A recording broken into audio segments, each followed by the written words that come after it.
Alrighty, hello and welcome to another episode of the Couch Warrior podcast. I am your host, Mike, and today we're going to do a short breakdown for Titan FC 77. I'm going to break down the fight between Dean Barry and Julio Cesar Chaves. This is not the boxer, he's an MMA fighter. The name has made it incredibly hard to tape him, but I've been able to do it, so let's break this down. So, Dean Barry is 4-2-0. He's 29 years old, 5 feet 10 inches tall, sorry about that, 72-inch reach, and Tapology has his gym listed as SBG Charleston. According to Instagram, he just trained with Charles Rosa over at American Combat Gym. I guess Charles Rosa moved camps as well. I'm pretty sure he was at American Top Team. So let's see how that works out for Dean Barry. And then Chaves on the other side, 5-5-0.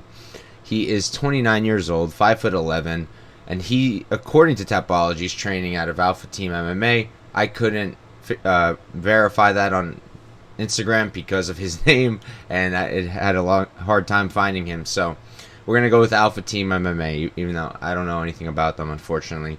But I am going to be playing Chaves here, and here's why.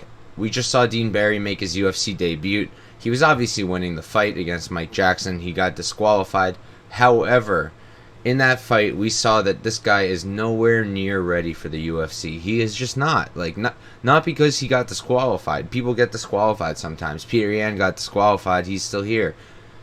He just didn't look that good. Yeah, he was landing on Mike Jackson, and he had Mike Jackson hurt, but Mike Jackson is Mike Jackson. He has three MMA fights, and he's terrible. Absolutely terrible. The guy had a close fight with CM Punk. So, and he was doing well against Dean Barry, especially in the beginning. If you watch the tape, Dean Barry was winding up. Jackson was either taking it with the shoulder and then stepping to the side and clipping him with his left, or he was just stepping to the side, getting an angle, and clipping him to the left. And for a guy like Mike Jackson to be doing that to someone who's apparently a 5-time world champion karate guy, it's weird.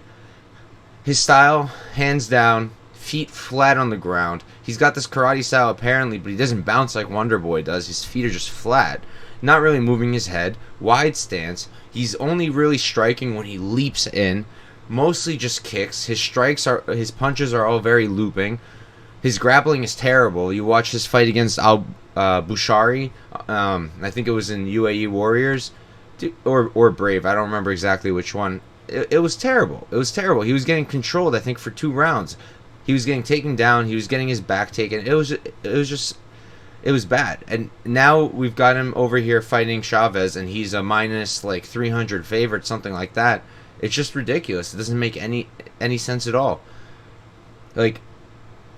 He's still a regional fighter, so we shouldn't be just making him a favorite because he was supposed to be in the UFC. I don't know. And then on the other side with Chaves, because of his name, it's hard to find tape because you YouTube it and you only get the boxer. However, I was able to find his second to most recent fight, so from 2019. But the guy's pretty good. The guy was 10-2 at the time, or something like that. Now he's 17-3. So it was a pretty good. It was a good opponent, and Chaves looked good. He was winning in the first round. He was taking him down. He had his back. He was piecing him up on the feet, landing good 1-2s. He's nothing crazy. Chaves will probably never go to the UFC, and his record is ugly, sure, but there's more to the record than just the numbers. You watch him, and he's actually decent, unlike Barry, who's just not good. And I don't see that really changing with Barry. I don't really see him making these improvements. He's now 29 years old. He's on his way to 30, and his grappling is still terrible. His striking is still sloppy. He's not this crazy karate guy that he claims to be. I'm just not sure what he's going to do here. Yeah, he can knock out Chaves, sure. But if he doesn't, how is he going to win? He tires out. He's got bad cardio. Chaves will be landing on the feet too. Dean Barry's not this elusive karate guy. He's not elusive at all, in fact. And Chaves is just, in my opinion, Chaves just needs to take him down, take his back, and he can finish it in the first round. You watch his back takes. They're good. He does well. He does the right things. He's a good grappler.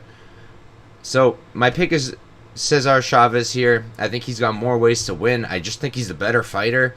I think that Dean Barry's only favorited because he's coming out of the UFC. We tend to see that with UFC vets. I don't know how you can even call him a vet. He didn't even make it past one round before getting disqualified. But my pick is Chaves, and it's plus 275. I threw a unit on it. You might get even better odds, but I saw it going down. But Chaves is the pick. Thank you guys for watching, and have a great day.